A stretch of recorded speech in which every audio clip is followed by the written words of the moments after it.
Organizational conflict does not occur in a vacuum. There's an exercise that I will do sometimes with people in order to demonstrate this.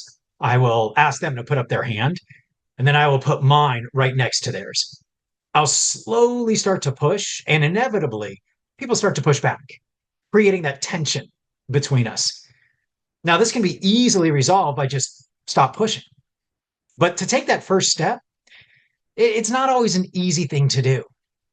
According to the philosophers Rob Base and DJ Eazy-E, it takes two to make a thing go right. So here's three steps that you can take in order to take that first step and apologize with accountability. First, acknowledge. Acknowledge your role in the situation. Acknowledge the pain or the frustration that perhaps you caused. Saying something along the lines of, I understand that I may have created a little bit of stress yesterday.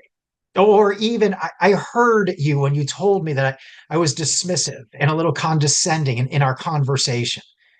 You want to acknowledge the frustration that they have so that they know you heard them, that you understand your role. Second, apologize. But the apology needs to be genuine. You don't want to gaslight, as they say. This isn't to apologize for the way that somebody else feels. Rather, you're apologizing for what you did, your actions, your behaviors, regardless of the way they came across. Something along the lines of, I'm sorry the other day that I interrupted you and spoke over you a couple of times. Or perhaps I really feel horrible that I ended up interrupting you. And I think I made a couple of statements that might have been over exaggerations and created a little bit of stress for you and your team. That wasn't my intention. Please know that. But I also want you to know I feel horrible about it. Your apology really needs to come from the heart if you want to take accountability.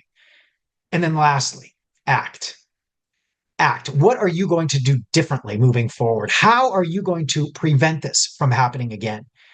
Something along the lines of next time I will, or even moving forward, I promise to be a lot more cognizant of my reactions and the words that I use. Next time I will not interrupt. I really, that was not my intention. And I'm sorry that I did it. These three steps communicate that first step that we can take in order to resolve conflict, take ownership, and apologize with accountability.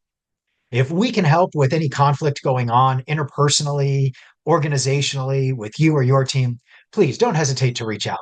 We're happy to talk and listen.